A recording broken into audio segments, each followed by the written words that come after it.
Isa sa pinakamahirap sa loob ng karera ang individual time trial, kundi sariling sikap talagang kailangan mo rito. Marami tayong mga malalakas, umanay, mapaahon, mapapatag, pero pagdating na sa individual time trial, doon talaga sila ay nahihirapan dahil syempre wala kang kapalitan rito. Kailangan na mag-isip ka muna kung ano ba ang speed mo rin sa start at sa gitna para pagdating sa dulo hindi ka naman babagal. Andito si Erika Paruhino ng Team Cambiados Racing Team. Shoutout rin kay Marco, Sir Marco.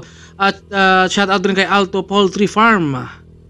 At maraming salamat sa lahat ng mga followers natin. Ito, grabe yung kanilang ITT. 10 kilometers nga lang yan, pero napakahirap yan. Lalo na kapag talagang malakas ang mga kasama nyo na pumanay at meron talagang sanay sa mga ITT rin. Dahil kapag hindi ka sanay nito at wala kang talagang ensayo rin, mahirap din to gawin.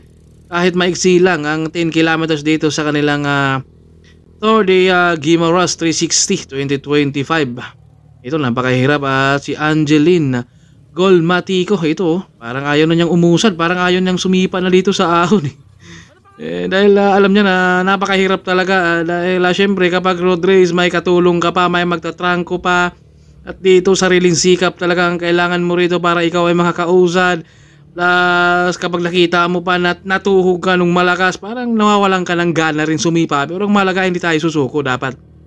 Kumbaga dito tayo matututo.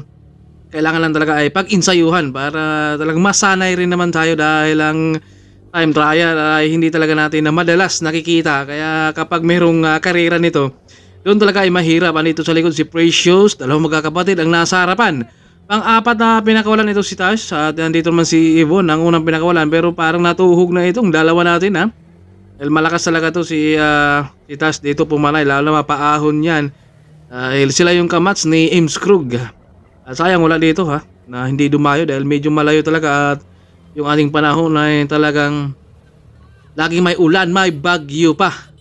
Dito medyo dahan-dahan ang umusa dito si Tash pero humahabol pa itong dalawa talaga nga natuhog na rin napakahirap talaga to kapag ITT talagang pinag-uusapan na dahil dito mo makikita yung sarili mo kung ano ba talagang kulang dahil kapag sprinter ka syempre merong hahatak sa'yo ito talaga kung ikaw lang talaga at oras ang kalaban mo dito rin ito napakahirap talaga sa loob ng karera kaya kailangan meron talagang ensayo rin kailangan sanayin, praktisin mo lalo na kapag may laro kailangan mo talagang insayuhin rin.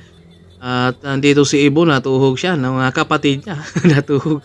So si Precious, umusad pa rin dito Pero si Tas dito ay dahan-dahan na siyang umusad dahil naramdam niya dito na kailangan niyang iwanan na yung dalawa rito dahil puntusan, point system mga pinaglalabanan nila rito ngayon.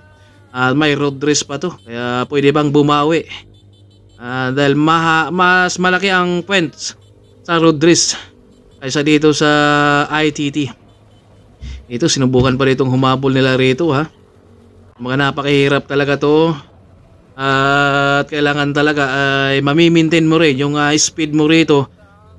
Dahil sa ITT ay hindi talaga madalas natin na nagagawa sa loob ng karera ito. Recover din si Tas Pero alam na niya dito na siya talaga yung mananalo rito dahil yung naunang binitawan ay natuhog na niya. Kaya ito ay nakalamang na siya rito ngayon.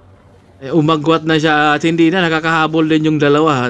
Lamang na talaga yon ay wala siyang kalaban rito dahil kapag nandito rin yung mga taga Maynila rin talagang mapapalaban din talaga siya dito rin sila ni Ames Krug. Ito yung mga kamats din niya kaya ito ay napakagandang laban sana kung maraming dumayo rin dito ngayon. Kaya ito ay panalo na dito si Tas, talagang napakalakas din ito pati yung kanyang kapatid ay talagang tinuhog rin dito. Kaya congrats din kay Tas, hindi pa siya nakatawid rito pero alam na natin ito yung nananalo rin dahil naiwanan na niya kung magpang-apat siya sa binitawan. Kaya dito siya lamang na siya dito sa points dito dahil natuhog na niya.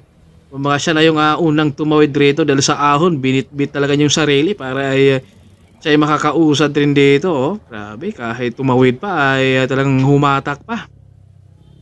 Ito, medyo pagod rin siya rito sa kanyang sarili rin Pero alam niya na talagang kayang-kaya niya yung laban ngayon.